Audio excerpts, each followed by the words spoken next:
to the ENCA Money Desk, and Devan Murugan is joining us now. Hi there, Devan. So, continuing with looking at the alcohol ban, we've seen investments halted, tax collections hit, and of course jobs being cut with this latest ban. And now the maker of the beer bottles is also calling for an ease in restrictions. Now, you're quite right. So with the alcohol sales ban, orders for those beer and wine bottles have dropped significantly, as you would imagine, Sally. But the problem is the maker of those bottles, Consol Glass, is keeping furnaces and production on, and that's costing millions. Let's bring in the Consol Glass CEO, Mike Arnald, now, who joins us on the line. Mike, thanks indeed for your time. So how much is it costing you to keep these furnaces on? And what happens if you don't?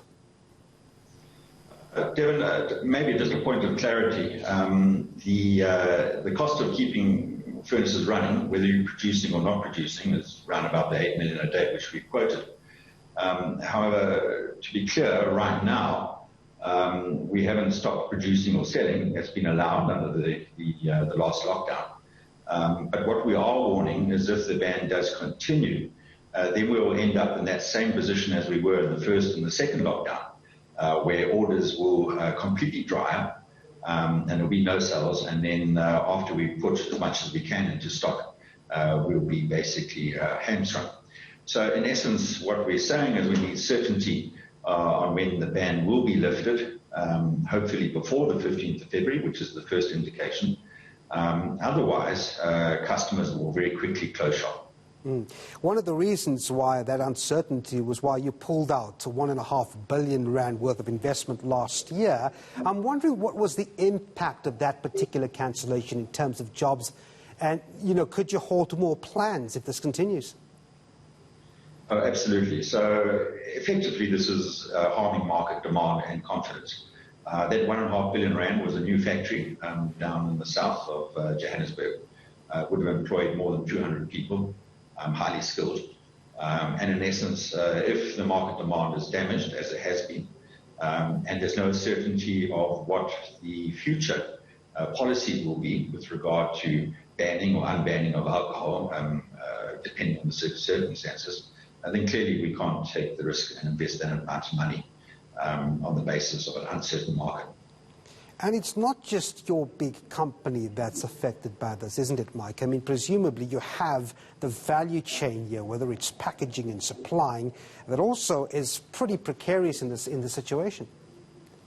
Absolutely. So silica sand miners, suppliers of soda ash, which is an important raw material which comes from Botswana, and then a very, very big industry, which is the collection of waste glass, which goes back into the manufacturing process. We have somewhere between 40 and 5% of our raw materials is waste glass. And there's many, many thousands of collectors in that supply chain who would be impacted by this.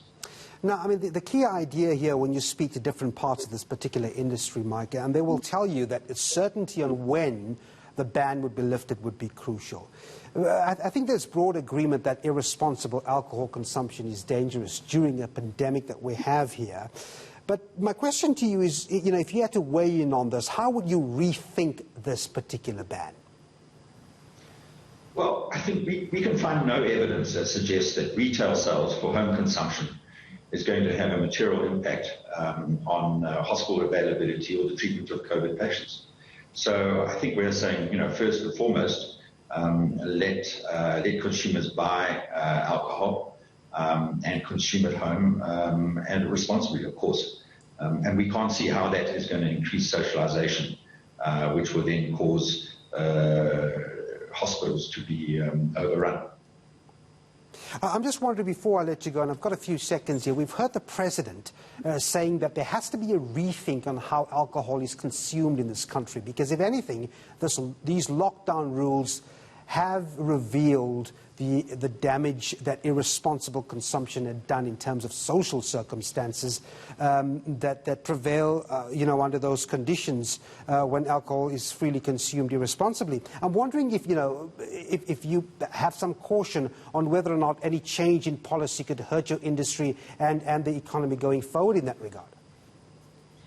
Well, This has been on the table for many years now, and the change in policy is essentially to deal with responsible drinking and to limit the harm that alcohol can cause in a minority of cases. So I think that policy just gives certainty to the industry, and it's a clear vision going forward in terms of how we manage alcohol in our society. Right.